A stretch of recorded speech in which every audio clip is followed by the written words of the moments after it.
O painel de agora é um painel dedicado às novas tribos, novos jeitos de viver. E para dar início, eu convido para mediar esse momento a Sabina Deveik. Ela é caçadora de talentos, futurista e pesquisadora de comportamento há 20 Imagens do anos. palco. Consultora, Flávia educadora, aparece no painel. palestrante e O coach palco, por enquanto, ontológico. está vazio. Sabina, boa tarde, bem-vinda!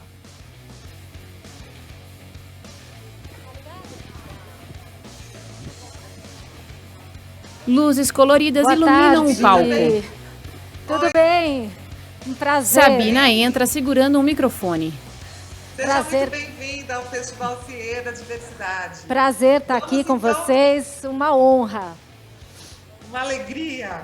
Vamos então montar nosso time também com André Castilho, que é publicitário, cineasta, escritor e especialista em storytelling, atua desde os 15 anos no mercado publicitário, tendo passado por algumas das maiores agências do país. Bem-vindo, André! Oi, André, bem-vindo. André Olá, Castilho tudo bom? entra Boa no tarde. palco. Boa Boa tarde. tarde. Vamos trazer também a Valéria Brandini. Ela é cientista social, expert em antropologia empresarial, consumo, organizações e digital.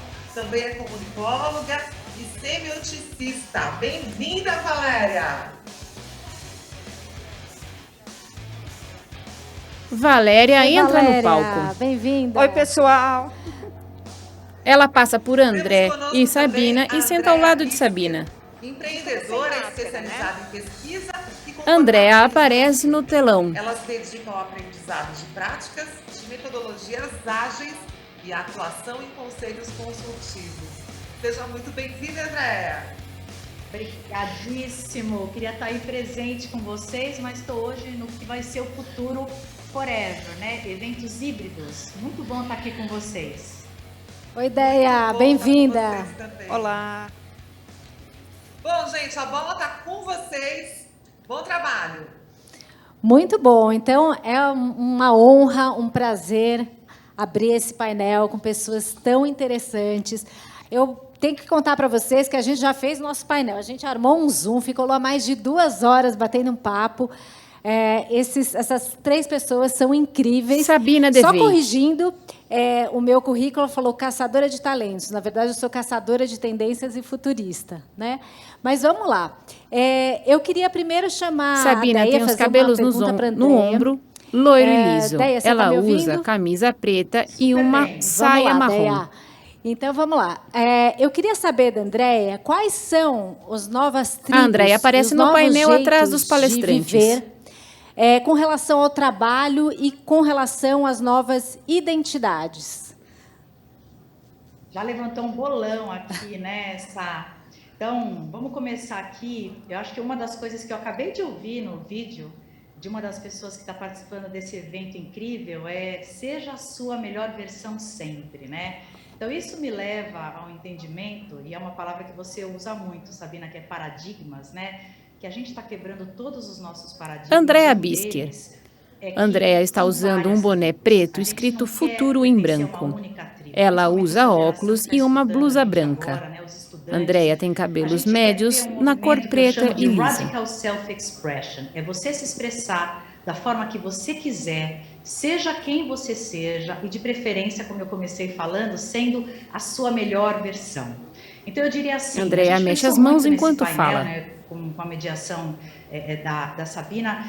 O que seria bacana a gente passar para vocês das nossas experiências, né? Então, uma das coisas, eu como continuo estudante, mas o que eu gostaria de ter ouvido ou entender o mundo como está hoje? Talvez vocês já tenham ouvido falar da gig economy, que é aquela economia dos freelancers. Então, é uma economia onde cada vez mais a gente vai ter um trabalho híbrido, a gente vai ter trabalhos e não empregos, a gente não vai ter mais o trabalho das 9 às 5 da tarde, a gente vai trabalhar por projetos. Então, acho que isso já é uma coisa muito importante para a gente entender quando a gente pensa futuro do trabalho. Acho que a outra mensagem que eu queria dividir com vocês para a gente começar, talvez também vocês já tenham ouvido falar, mas é a economia da paixão. Então, teve um movimento forte que a gente viu em abril, começou nos Estados Unidos, que chamaram de Great Resignation, que significa grande renúncia. O que foi isso? Quando as empresas começaram a chamar de volta as pessoas para trabalhar presencialmente, 4 milhões de pessoas pediram demissão. Por quê? Porque esse momento que a gente passou é um momento de reset, como a Sabina gosta muito de falar também. É um momento onde a gente parou para analisar a nossa qualidade de vida. E vocês, estudantes, jovens que estão nos escutando, entendem que vocês não querem repetir, provavelmente, os passos dos pais de vocês, que o foco, a gente vivia para trabalhar. Hoje vocês querem trabalhar para viver e, de preferência, com as suas paixões. Então, é isso que a gente chama da economia da paixão. As pessoas estão renunciando a empregos que não fazem mais sentido na vida delas, estão abertas para buscar oportunidades que tenham a ver com aquilo que elas realmente são apaixonadas. Então, eu queria terminar a nossa introdução com um tema que a gente discutiu bastante nesse grupo. Esse grupo de 4 formou, né, pessoal? Nós vamos continuar daqui para frente. E que essa é a grande história hoje, né? Essa colaboração criativa. Mas o último imagens do palco com os outros palestrantes e André atrás no grande painel. Que é justamente o nosso tema da diversidade. A interseccionalidade, ela vem do ponto onde eu tenho raça, eu tenho gênero, eu tenho preferência sexual, eu tenho idade, que era o painel estava dividindo antes, né? O painel estava dizendo que a idade, está aqui, ó, Radical Self-Expression, a idade que você quiser, a idade que você se sente. A gente tem PCD, a gente tem o status, a renda, então tudo se interseccionaliza, já não tem Andréa, mais entrelaça uma os dedos. ou outra, assim como não tem uma tribo ou outra, são várias tribos que se desenham e você pode e deve pertencer, colocar aqui o chapéu, conforme você se apaixone, conforme você sinta que reflita aquilo que você deseja para a tua vida. Estou começando só aqui, sabe? Muito bom, Deia. Eu acho bem legal que você trouxe essa economia da paixão, que tem a ver com o tema que a gente falou muito, que é o propósito. Sabina. Que acho que é algo que move muito os jovens. Só que tem algo que me preocupa, né, quando a gente fala de propósito, que é um pouco essa ânsia por encontrar o seu propósito. É quase que como se o jovem hoje, quando ele não encontra o seu propósito logo de cara, ele desiste. Ele fala, tem alguma coisa errada comigo. Está todo mundo nas redes sociais, brilhando, trabalhando, se divertindo, e eu não encontrei ainda a minha paixão. Então, eu acho legal dizer que o propósito, ele não é um destino final, ele é um caminho a se percorrer. E esse propósito, ele pode se manifestar de diferentes maneiras ao longo da sua vida. Ela né? mexe o braço Então, eu acho interessante a gente colocar direito, isso, porque senão a gente fica preso nessa coisa de que a gente tem que encontrar a nossa paixão a qualquer custo. Né? E as nossas paixões, os nossos talentos e o nosso propósito, ele vai se desenvolvendo ao longo da nossa jornada, né? Não é um destino final. Mas eu queria agora puxar a Valéria, que é antropóloga, ela é super acadêmica, ela é uma cabeça, PhD em um monte de coisas, e ela estuda muito a riqueza nas margens. Né? Então, quando a gente fala de todas essas transformações, né, transformações de identidades, transformações no trabalho, como é que fica a diversidade em tudo isso? Porque parece que a gente está falando de uma classe social. Como é que fica isso? Bom, eu acho muito legal poder falar sobre isso, porque hoje a diversidade é uma macro tendência mundial, mas a gente tem que pensar que em todas as culturas Valéria Brandini. Você tem grupos centrais, grupos dominantes e grupos periféricos. Valéria tem cabelos longos, né? Ao cacheados longo da e loiros, história, e usa uma camisa estampada. Você tem isso, se você for ver, por exemplo, Índia, sociedade de castas, no Oriente. Por exemplo, existem países como Valéria, o Quirguistão, diferentemente da nossa realidade, em que as mulheres têm que ser muito magras, para como eles são povos tribais que vivem no deserto, as mulheres têm que ser gordas. Né? Então, a mulher que não tiver em sobrepeso, ela não casa. Se ela não casa, ela é banida. Então, eles fazem uma alimentação forçada que se chama gavagem, para que a mulher cresça. Então, eu dou isso de exemplo para entender que em todas as cidades existem esses grupos dominantes e os grupos periféricos. E o que acontece é que agora a gente está vivendo um momento em que a sociedade, em virtude da lógica das mídias sociais, que deram vozes a grupos excluídos, a grupos não dominantes, começou a entender, a olhar para quem é o outro, e entender que os grupos dominantes, vamos colocar branco, hétero e tudo mais, eles também têm a responsabilidade de inserir outras pessoas. Por exemplo, se fala muito sobre lugar de fala. Lugar de fala é uma estrutura metodológica da antropologia, que a gente usa para dizer o que você pensa, a gente tem que analisar a partir de onde você está falando. Então, quer dizer, se você não faz parte de um grupo periférico, então você é privilegiado. E se você é privilegiado, é sua responsabilidade estender a mão e ajudar a trazer, né? Porque, na verdade, em toda a sociedade no canto inferior direito da tela aparece um QR Code do Bradesco. Foram as pessoas que participaram de grupos periféricos que criaram toda a riqueza do que nós chamamos de cultura moderna. Por exemplo, por uma tragédia chamada escravidão, os negros foram sequestrados do continente africano e trazidos para o Novo Mundo. E estando aqui e à margem da sociedade, eles criaram todas as manifestações artísticas que moldaram a cultura do século XX e o que a gente vive hoje. Eles criaram o blues, que levou ao rock. Se nós formos ver hoje, né, o hip hop, o rap, são a música que determina tudo. Eles mudaram a dança, né? Porque a dança antes era a dança clássica, hoje tudo que nós temos veio disso, os esportes e tudo. Quando nós formos ver, por exemplo, os grupos homossexuais, a comunidade homossexual, ela é extremamente artística, ela tem uma característica muito forte do design da arte e que também influenciaram e redefiniram a moda, a arte, a cultura como um todo. E aí vamos falar das mulheres, né? Que são uma maioria em número, mas que hoje é o maior público consumidor, definidor, é as mulheres. E fora isso, só para fechar, para não me alongar, as pessoas, existe uma diversidade que a gente não fala muito, mas é diversidade, é a questão do status social, as pessoas mais pobres.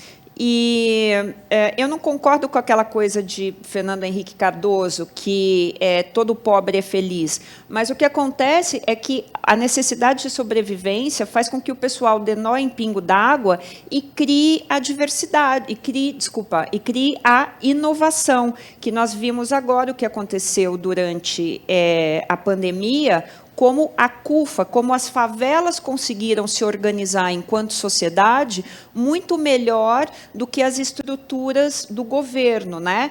Então, eu queria que, quando as pessoas olhassem para a diversidade, elas olhassem para aquelas minorias que são quem realmente cria a transformação e traz a inovação para o mundo.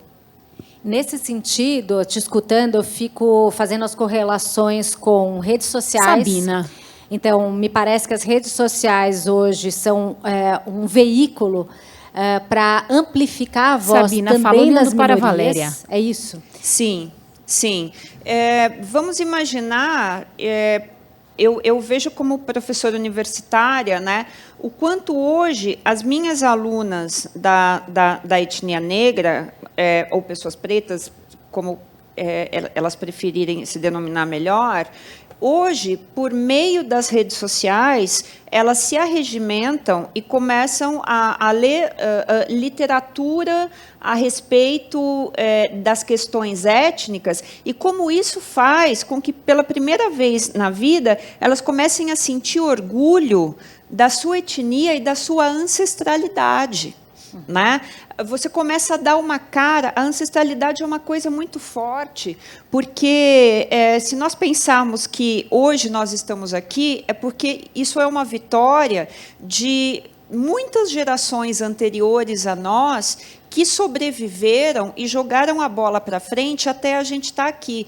Então, no caso da cultura negra, existe realmente, o pessoal cansou dessa palavra empoderamento sem saber o que significa, mas é olhar para aquilo e sentir orgulho, porque, por exemplo, os negros na África, eles eram exímios pecuaristas. As pessoas não sabem, mas toda a pecuária no Brasil, o Brasil é um grande país, um dos maiores do mundo em agropecuária, foram os negros escravizados que ensinaram os portugueses. Então, quer dizer, é muita riqueza que, por meio das redes sociais, as pessoas acabam se apropriando disso e descobrindo o seu valor.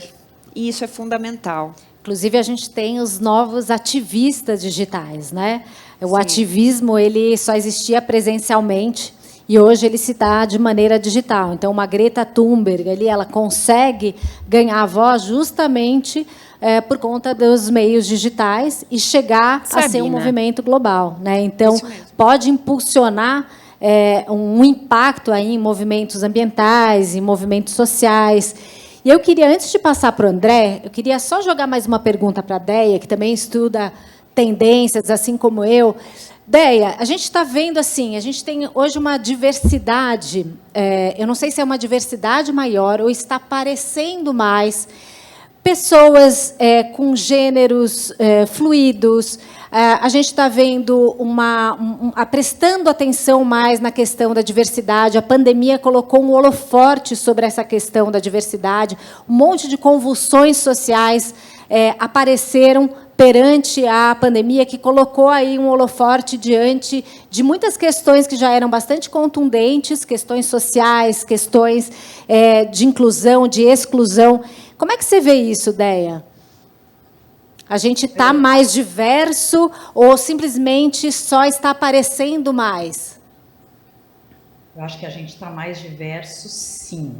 E a gente está mais diverso... Andréia Bisker. Está se criando a imagem de Andréia aparece centralizada na tela. A partir do momento que um grande investidor, como um Larry Fink, da BlackRock, passa a exigir, por exemplo, tá, que nas empresas, ele só vai investir em empresas que tenham no conselho mulheres, ou agora, que só vai investir em empresas que abraçam a causa da sustentabilidade, e outras que tenham mais diversidade nos seus quadros, que os líderes, que realmente não seja o whitewashing. Andréia mexe os braços e as mãos enquanto fala. Então, eu acho que o círculo se fecha, por quê? Sabe? Porque a gente começa...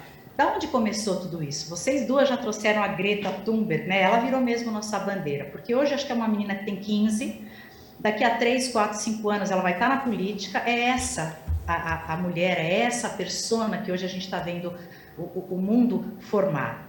Bom, vamos lá, fotografamos. Aí a gente começa a ver toda uma nova geração, que são vocês que estão escutando a gente, que votam nas marcas com a sua carteira. Por quê?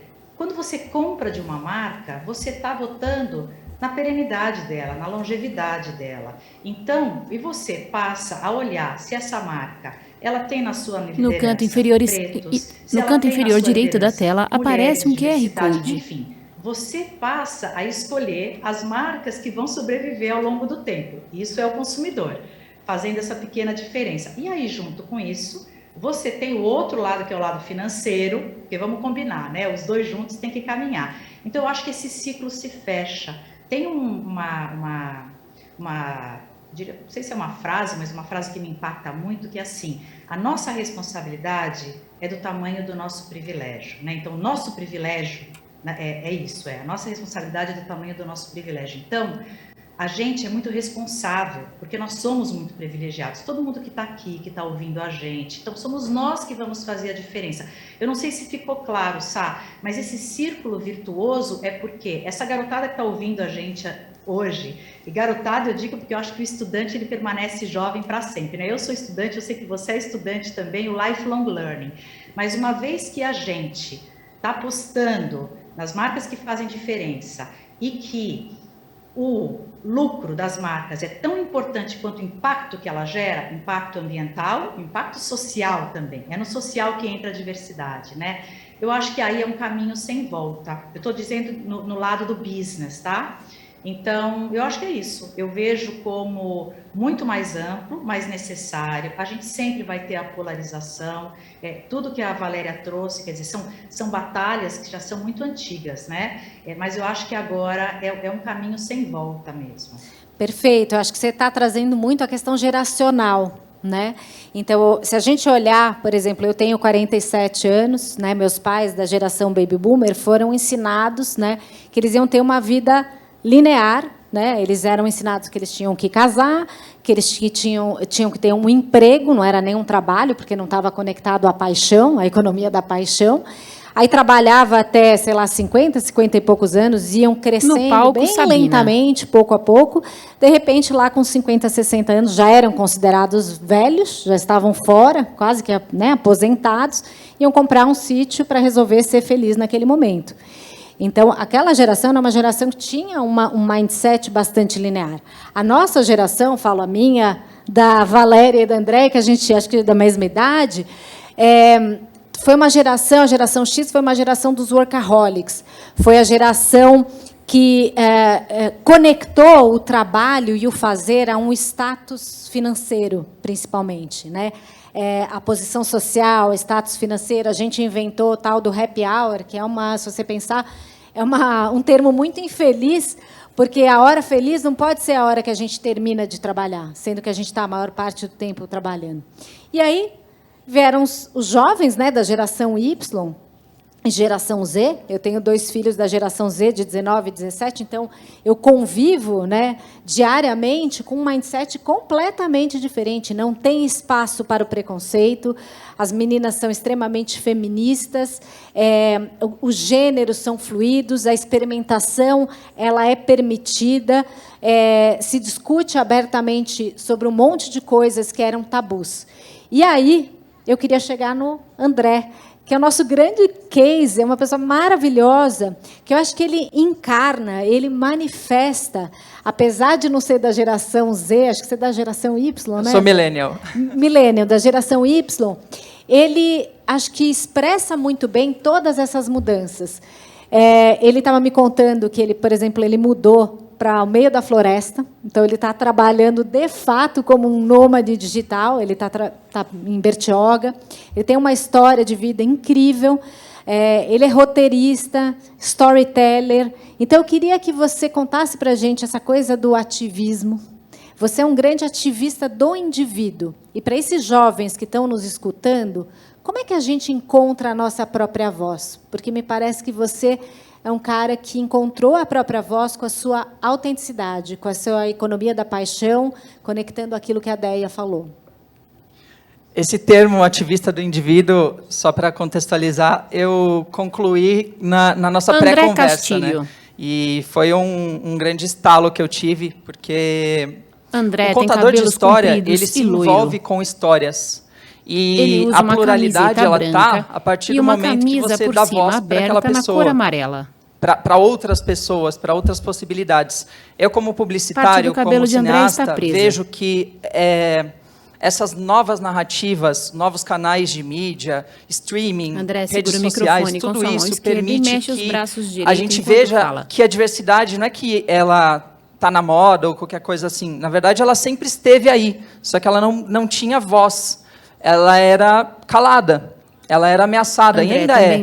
Mas eu vejo que hoje, quando você assiste uma série no Netflix, na Amazon, e você vê personagens tão diversos, tão diferentes do que aqueles que a minha geração, via na novela, as referências são outras. Você olha para si mesmo e fala, pô, eu sou uma existência possível. Eu posso protagonizar, eu posso ter um lugar de protagonismo no mundo sendo quem eu sou. E isso é uma descoberta que a gente vai fazendo. Eu fui fazendo essa descoberta. Conta pra gente como é que você rumou nessa trajetória de se descobrir a si mesmo, enfim, no seu trabalho, com todas as suas questões. Como é que foi isso? Então, eu comecei a trabalhar com 15 anos, então, comecei numa agência e aí eu tentei me enquadrar em ser competente, ser o mais adulto possível e tentar ser o mais normativo possível para não gerar problema, já não começar a carreira errada.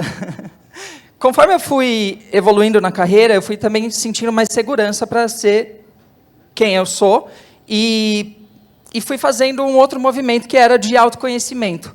Eu vejo que o que me torna um bom roteirista, um roteirista competente, é porque eu investigo a minha existência. E, por investigar a minha existência, eu consigo entender os outros também. Durante esse caminho, eu fiz um mergulho dentro de uma crise, que acho que existe esse momento que vem uma crise de o que eu estou fazendo, que a gente faz um plano, assim, vou ficar milionário logo antes dos 30, e aí depois eu vou fazer o que eu quiser da vida. Aí você não fica, e você fala, e agora? Será que eu faço o que eu quero da vida, ou espero ficar milionário mais um pouco? Né? E eu acho que todo mundo passa por isso. Por quê? Porque é a questão da independência. Para mim foi muito importante. O fato de eu ser independente, de eu nunca pedir dinheiro a partir dos 15 anos. Eu paguei o meu terceiro colegial, a minha faculdade. E isso foi me permitindo ser eu mesmo, sem ter que dar satisfação para as pessoas. E isso foi um processo de décadas, né? Porque não existia tudo isso que se fala hoje de... por exemplo, eu hoje posso dizer para mim mesmo que eu tenho um gênero fluido. Mas, quando eu tinha 15 anos, ou quando eu era uma criança, não existia essa denominação. Então, era o demônio no corpo, sei lá, dependendo do que você acredita, ou uma doença, alguma coisa grave, e você sente um erro, uma falha no sistema. E você não sabe que existem outras pessoas que passam por isso. Só que depois vem a descoberta de que o fato de você ter o feminino e o masculino dentro do mesmo corpo, da mesma existência, permite que você tenha uma visão do todo muito maior. Ou seja, aquilo que você esconde porque não se encaixa, na verdade, é o seu superpoder. E é por isso que eu digo que eu sou o ativista do indivíduo. Porque cada um é único. É tão minoria da minoria da minoria que se torna único. A sua história é única. O que você passou, ninguém mais passou. E se você sabe extrair a beleza disso e contar a sua história dessa forma, esse se torna o seu grande poder, porque é o que te torna única. Por isso que as pessoas vão querer te escutar. E você acha, você falou, né? Você trouxe essa questão do gênero fluido. Acho que muitos dos jovens devem estar se identificando, né, com as questões de identidade, as questões de gênero. Como é que você se sentia quando você estava no meio corporativo? Você estava numa agência de publicidade. Qual que era mesmo que você trabalhou? Eu trabalhei em várias, na Clique, na Young Rubicon, que é uma das maiores, uma Sabina fala olhando para André. Que era, né? Os dois estão sentados lado a lado e entre eles há uma pequena mesa. E, ao mesmo tempo, está no mundo organizacional, está no mundo corporativo, que é mais fechado, que, às vezes, exige determinadas posturas. Como é que foi para você? Uma prisão. Porque você tenta se encaixar ali e tenta passar o mais invisível possível. Você tenta ser o figurante da sua própria vida. Porque é justamente isso. Você não quer ser o alvo de piada, você não quer ser reduzido àquilo. É a primeira vez que eu falo publicamente numa palestra, num painel, sobre isso. Porque eu sempre temi ser reduzido a isso, sabe? E eu não sou só isso. Eu sempre quis que o meu talento falasse à frente, que o meu caráter falasse na frente. Então, hoje eu vejo jovens assistindo esse painel, por exemplo, e podendo ter uma referência que eu não tive. Eu não tinha uma referência, alguém que eu me espelhava, porque era sempre na marginalidade. Uma pessoa que tinha o feminino e o masculino dentro do corpo, para começar, que você não tinha... Ou você tinha que ser drag queen, ou você, sei lá, era um gay enrustido, alguma coisa que está fora do que era eu. E aí eu falava, eu sou mais bizarro ainda. Porque nem para drag queen eu... Não sei nem como me definir, é isso? Exatamente. Não tinha nem... Acho que não existia essa definição, não gênero tinha, fluido. Não tinha. Eu acho que esses novos...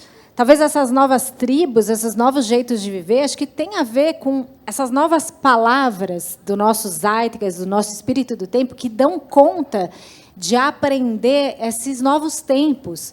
Porque os novos tempos tem tanta coisa mudando, eu acho que em termos de economia, em termos de automação, em termos de tecnologia, em termos demográficos, em termos geracionais, em termos de descobertas de identidade, que acho que a gente começou a dar nomes para as coisas que não existiam. Eu sempre fui contra rótulos e achava, eu não quero me encaixar em nada. Eu nunca me encaixei em nenhuma tribo, nunca me identifiquei com nada. Era sempre o que estava alheio a tudo aquilo que acontecia, por mais que eu estivesse, às vezes, fisicamente dentro de alguma tribo, né? Tipo, a tribo dos publicitários. Então, tinha que agir meio que de acordo, mas eu não me sentia da tribo dos publicitários. Qual que foi essa pergunta? Dessas novas palavras que dão conta de expressar, de encapsular essas novas expressões, como você disse, nem eu sabia como me dizer. Sim. E acho que hoje a gente tem determinadas expressões que encapsulam, muitas vezes, aquilo que a gente é e que não consegue dizer. Então, acho que, de algum modo, ajuda a gente a se entender dentro desse contemporâneo. Sim, e a importância... Então, eu acho que é importante você ter um nome para você saber que aquilo existe.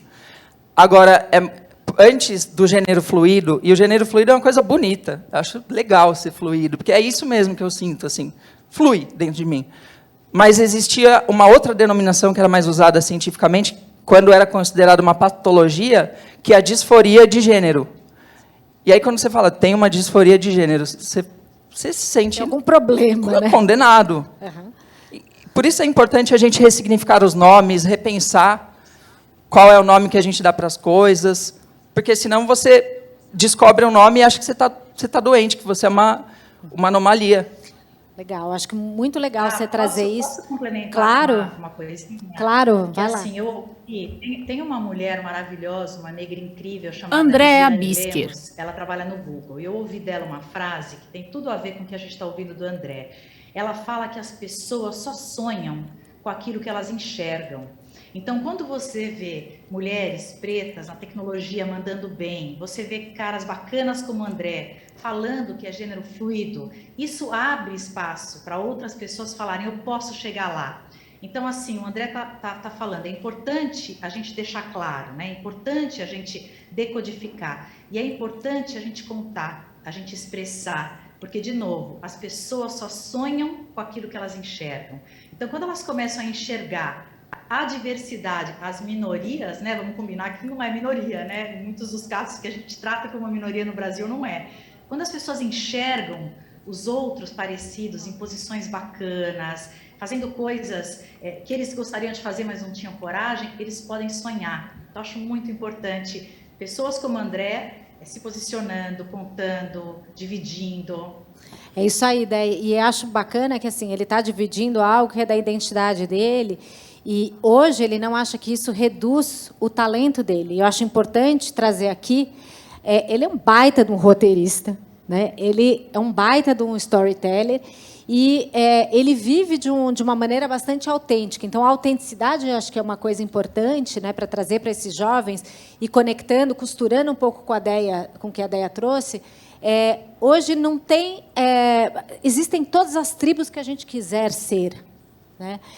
As tribos, elas são amplas. Né? A questão, acho que não existe nada mais futurista do que o autoconhecimento. Você entrar para dentro, se conhecer, para poder entender quem você Sabina, e apoia tocar a mão direita em seu peito. A partir Ela de fala quem olhando você para André, muitas que vezes está ao seu lado direito. A nossa maior dor é o nosso maior talento. A maior parte das vezes, aquilo que a gente tem de mais doído é aquilo que a gente tem para servir para a humanidade e para as pessoas. Né? É a lógica dos X-Men, né? Oi? É a lógica dos X-Men. Exatamente. É a jornada do herói. A jornada do herói. Isso é bem óbvio quando a gente olha para um personagem, para uma construção de personagem, mas quando a gente olha para a nossa própria vida, a gente não consegue ter a perspectiva do protagonismo. A gente pensa que o palco é maior que a gente. Aliás, a plateia é maior que a gente. E não é. Sabe? O corpo é seu, as decisões são suas. Essa questão do gênero é uma, mas, por exemplo, quando eu saí da maior agência do Brasil, a Young Rubicon, para abrir a minha própria produtora de filmes, muita gente falou, você está afundando a sua carreira, você vai jogar fora, porque eu estava prestes a me tornar diretor de criação. E eu comecei do zero mesmo. E em pouco tempo, a gente conseguiu um reconhecimento internacional, se tornou uma produtora muito requisitada, justamente por propor o storytelling para marcas. E até pegando o gancho no que a Déia disse sobre as marcas, eu falo sobre o soul wash, porque as marcas hoje elas querem ter uma alma desesperadamente. Só que a alma vem das pessoas. E se elas não derem voz para as pessoas que fazem as empresas, sempre vai ser um discurso, nunca vai ser verdadeiro, nunca vai ser genuíno. As empresas vão continuar poluindo, vão continuar promovendo a desigualdade, vão continuar estimulando guerras. Sabine, mexe os braços. E a gente vai assistir propaganda acreditando que elas estão fazendo alguma coisa pelo mundo, e não estão. Bom, ainda bem que a gente está começando a ver sinais, né, de que já tem assim uma demanda, né, das pessoas, principalmente das gerações mais jovens, né, vocês que estão nos assistindo, por trazer autenticidade, por trazer marcas, empresas que tenham um impacto social, que tenham um impacto ambiental, que possam fazer algum bem para a comunidade, né? E eu acho legal também da tua história a questão de juntar o lucro com o propósito. Porque eu acho que muitas vezes, muitos dos jovens que estão nos assistindo têm quase como se fossem coisas antagônicas. Ou eu vou seguir a minha paixão, ou eu vou ganhar dinheiro. Né? Não existem as duas coisas juntas. Eu passei pela mesma coisa que você. Eu sou jornalista de formação, comecei minha carreira no Estado de São Paulo, e eu saí do jornal Estado de São Paulo para criar a minha empresa. Depois, mais para frente, me tornei caçadora de tendências. Faz mais de 20 anos que eu sou empreendedora, quando não existia a palavra empreendedorismo. Né? E eu vejo que muitos dos jovens têm esse antagonismo. Então, eu queria saber um pouco como é que você juntou isso, né, o propósito com a sustentabilidade financeira, inclusive não morando em São Paulo, né? Então, é o famoso se vira nos 30, porque eu queria ser jornalista, mas eu conheci jornalistas nesse meu primeiro emprego e elas disseram assim, você vai... Esquece esse romantismo que você vai mudar o mundo através do jornalismo, e você não vai ganhar tanto dinheiro assim. Aí eu falei, bom, então eu vou ser publicitário, e aí eu entendo as engrenagens do sistema, ganho dinheiro enquanto isso, e uso o sistema contra o sistema, porque eu queria sempre fazer um documentário para derrubar o sistema financeiro, essas coisas, de jovem. Daí eu fiz publicidade, só que dentro da publicidade, eu sempre tive a alma de comunicador. Então, a publicidade foi uma adaptação, para não ser um artista sem dinheiro, por exemplo. Daí eu falei assim, não, então agora eu quero começar a contar a história, porque a história traz uma autenticidade, traz a minha verdade, eu consigo colocar alma nas coisas. Aí eu me tornei um publicitário storyteller. Daí eu André, saí, faz movimentos circulares com o braço direito. Estava refém do monstro que eu criei, porque dentro da produtora que eu tinha, La Casa de la Madre, a gente acabou que estava virando uma usina, a gente ganhou muitos prêmios por storytelling, mas virou uma usina de publicidade tradicional, e isso estava me matando por dentro. Foi quando eu resolvi lançar meu livro, que esse foi o momento assim de ruptura. Eu tinha um livro escrito já havia alguns anos, eu falei, eu preciso colocar esse livro vivo, porque se eu morrer hoje, eu não vou ter nada, eu vou ter alguns HDs e coisas que eu fiz que não são nada para a humanidade, vamos dizer assim, de legado. E aí eu lancei o meu livro, fiz esse movimento, nisso veio a ruptura com o meu sócio, porque ele queria seguir um caminho, eu outro, e aí surgiu a casa onde eu estou morando, que é uma casa no meio, dentro da floresta mesmo, da Mata Atlântica, só que aí veio a pandemia, e como que eu vou bancar tudo isso? Faz Airbnb, faz freela, faz o que for, né? E aí você lança produtos, possibilidades, vai se reinventando. Só que o propósito ele tem que ser o seu norte. Você não tem que sofrer, porque esse trabalho que eu estou fazendo hoje não tem a ver com o meu propósito. Tem que ser aquilo que faz você acordar mais um dia e fazer aquilo que você não quer fazer, porque você quer fazer aquilo. Porque eu quero, na verdade, quando eu estiver realmente vivendo do meu propósito, vocês só vão me ver lançando livro e filme, e mais nada.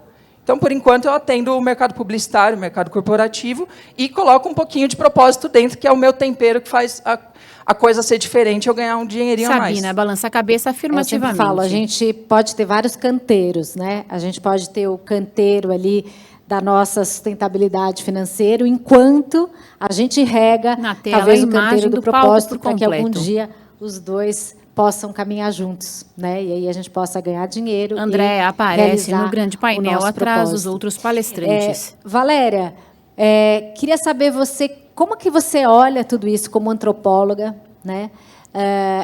Todas essas discussões de gênero, de identidade, das novas gerações, dessas novas possibilidades. Como é que você, como antropóloga, enxerga isso?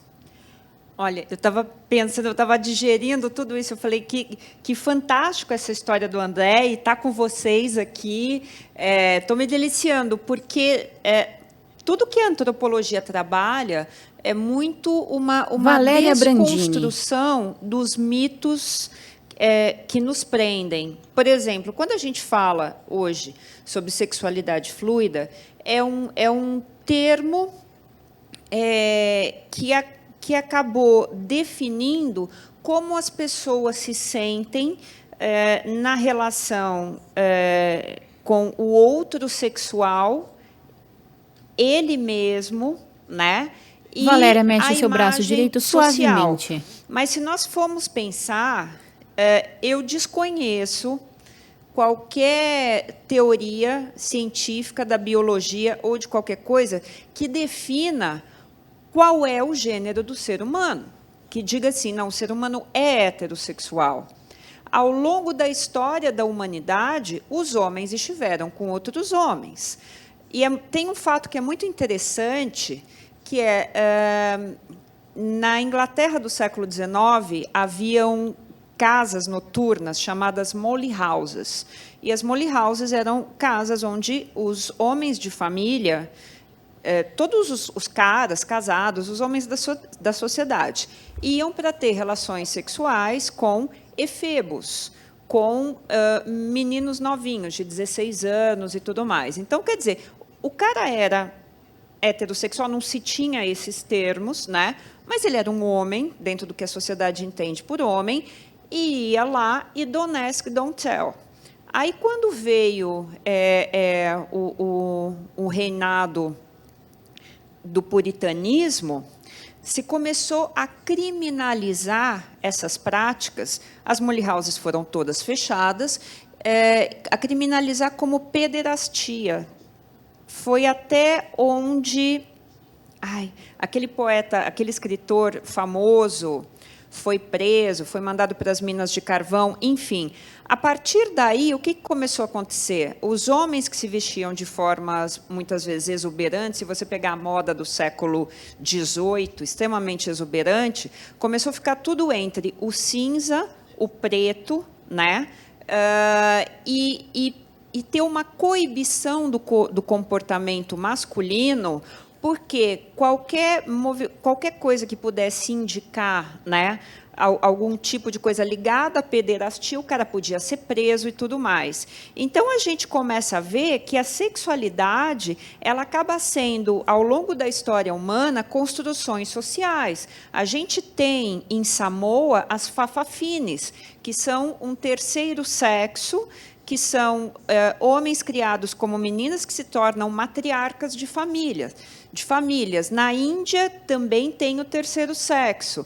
Então, parafraseando o que a Andréa falou, que a gente sobre sonho, é importante que na sociedade nós possamos viver as possibilidades para criar novos modelos que sirvam de parâmetro para que as pessoas possam se referenciar e viver a sua verdade.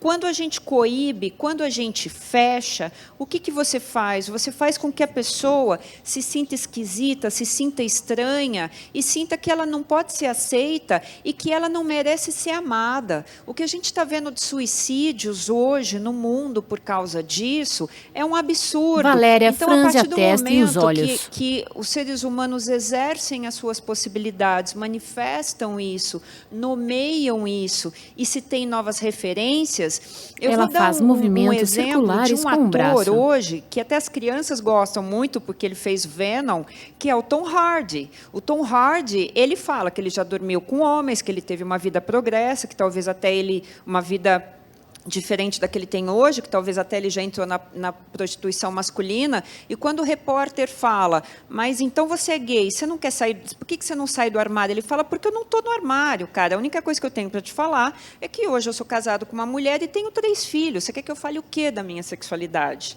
Né? Bom, que bom que a gente tem o André aqui para poder inspirar, né, nesses novos jeitos de viver, seja sendo um nômade digital, seja assumindo a sua própria identidade. Queria só fazer uma pontuação, distinção entre a orientação sexual e a identidade de gênero. André o gênero Castilho. fluido é uma identidade de gênero. A orientação sexual é com quem você prefere ficar. Eu sempre tive relacionamentos com mulheres. Então, e inclusive tive relacionamento aberto, que também foi um outro tabu e não tinha referência. É uma coisa que coloca mais camada de minoria da minoria da minoria, ou seja, sejamos protagonistas, somos almas que ocupamos corpos e os nossos corpos podem ocupar o espaço que a gente quiser, como a gente quiser. Muito bom, a gente está chegando no nosso final. Eu queria que vocês deixassem cada um uma frase para a gente terminar esse painel. Vou começar com a Andréia, que começou o nosso painel. Déia, uma frase. Um pensamento. Eu tenho uma aqui que eu queria mesmo que todo mundo pensasse nisso. A imagem de Andréia aparece centralizada na tela. Pro lado, né? E foram anos e anos de terapia para ter mais segurança, para ter mais tranquilidade, para vencer síndrome da impostora. Então, vou economizar anos aí de terapia, mas brincadeira, mas o que eu queria que vocês lembrassem é assim: não confundam os seus bastidores com o palco dos outros. A gente está hoje nesse universo das mídias sociais, onde todo mundo mostra só a cara de alegria. E se a gente só ficar olhando para isso, Valéria trouxe isso, Sabina, André trouxe isso também, o palco, não confunda, porque as pessoas só mostram aquilo que elas querem mostrar. Então lembra que o nosso bastidor, ele não pode ser confundido com o palco dos outros. É essa a mensagem que eu queria passar. Seja você mesmo, se esforce em ser sua melhor versão, porque o mundo, a tua jornada está só começando, só. Então eu desejo para quem está ouvindo a gente aí um futuro brilhante, e quem quiser trabalhar com tendências, com inovação, com futuro, pode mandar currículo para mim, porque eu estou contratando, tá? Maravilha, olha aí, já captando vocês aí, inclusive para profissional, para o mundo profissional. Valéria, um pensamento, uma frase. Eu vou falar sobre uma frase que teve da nossa Valéria conversa Brandini. do grupo, falando sobre o momento de pandemia agora, e que eu quero que os jovens pensem nisso, porque eu acho que eu sou a chata mais científica aqui, mas ao longo da história, toda vez que teve uma guerra, toda vez que teve uma tragédia, se a gente pegar a Segunda Guerra Mundial, a Primeira Guerra Mundial, depois da Primeira Guerra Mundial vieram os anos loucos, os anos do jazz. Depois da Segunda Guerra Mundial vieram os anos dourados, veio o rock. Depois da peste negra veio o Renascimento e veio a moda. O que a gente está vivendo hoje, que é uma tragédia, que se assemelha a uma guerra mundial, eu quero que vocês pensem que o fundo do poço tem uma mola e que todas as pesquisas sociológicas e mapeamentos mostram que o que vem por aí é bom, é grande, é um recomeço e, embora esteja muito difícil para muita gente agora, é inevitável. Sabe, nada fazendo, a grama cresce e esse fundo do poço vai passar, porque essa força da vida da sociedade, ela vai nos trazer 2022, 23, 24, algo que a gente talvez nem esperou, uns novos anos, alguma coisa de muito brilho. Muito bom, talvez a pandemia seja um grande reset que a humanidade está precisando, né? André. Bom, pegando o gancho no storytelling, você que está aí assistindo... André Castilho. Pense se você está sendo André figurante fala olhando para da sua a câmera. própria vida, coadjuvante da sua própria vida ou protagonista da sua vida. Coloque isso como norte, seja protagonista, porque a sua história é o seu maior poder.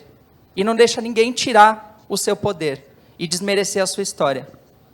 Maravilha. Então, eu queria terminar agora eu também com uma frase para vocês. Obrigada, Valéria, Deia, aí nesse novo formato, nesse novo jeito de viver híbrido. André, pela história inspiradora. Eu queria deixar um recado para vocês que estão nos assistindo, que o futuro não acontece só para nós. Nós acontecemos para o futuro. Então, não se deixem atropelar por esse futuro. A gente está com muitas mudanças extremamente contundentes, exponenciais, mas vocês têm um papel de protagonismo nesse futuro. Sabina fala olhando para os palestrantes e para a câmera. Então, aconteçam para esse futuro para que a gente possa construir o melhor futuro que a gente pode construir, diverso, plural e cada vez mais olhando para toda a beleza que existe no ser humano. Então, um beijo grande, muito obrigada. Obrigada. Obrigada, pessoal. Flávia aparece no painel atrás dos palestrantes. Nossa, muito obrigada, muito obrigada. Puxa, eu estou terminando os painéis desde o início da manhã dizendo, não, esse foi o melhor. Esse foi o melhor de todos. E está num crescente, gente, que reflexão sensacional. É isso, sejamos protagonistas das nossas vidas. Quantos pensamentos, quantas reflexões que eu saio desse dia hoje muito melhor do que eu comecei. Muito obrigada.